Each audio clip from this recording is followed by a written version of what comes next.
Pemirsa Pesta Demokrasi Indonesia digelar serentak di seluruh Indonesia. Seluruh daerah melaksanakan pemungutan suara di masing-masing TPS.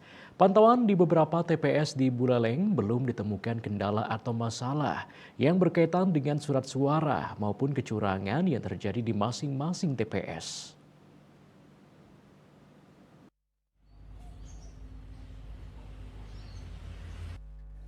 Ketua KPU Buleleng saat ditemui di akhir memberikan hak suaranya di TPS 26 Kelurahan Banyu Asri, Kecamatan Buleleng mengaku belum ada kendala apapun dalam tahap pemungutan suara di area yang dipimpinnya. Pak PJ Bupati Buleleng di Kecamatan Bukungbiu. Jadi kita sudah melakukan menyalurkan aspirasi, kemudian lanjut kita akan monitoring pelaksanaan proses pemungutan suara di Kecamatan Bukungbiu.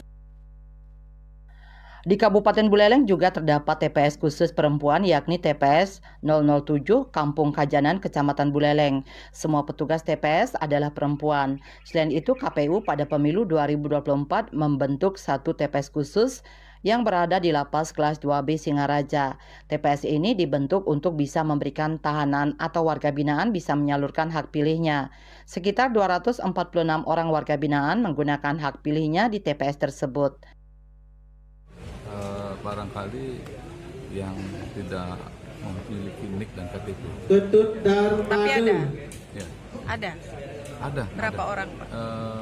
Sementara kami juga pastinya tidak bisa kita lihat karena kemarin kita terkendala di perekaman. Kemungkinan sekitar 19 orang. Oh, lumayan. Ia menambahkan ada beberapa kendala yang menjadikan 16 orang golput seperti KTP serta warga asing. Selain itu ada juga beberapa warga binaan yang sudah keluar masih menggunakan hak pilihnya di lapas. Ia mengaku kekurangan surat suara akan ditanggulangi oleh TPS-TPS terdekat. Yasri Yuli, Bali TV.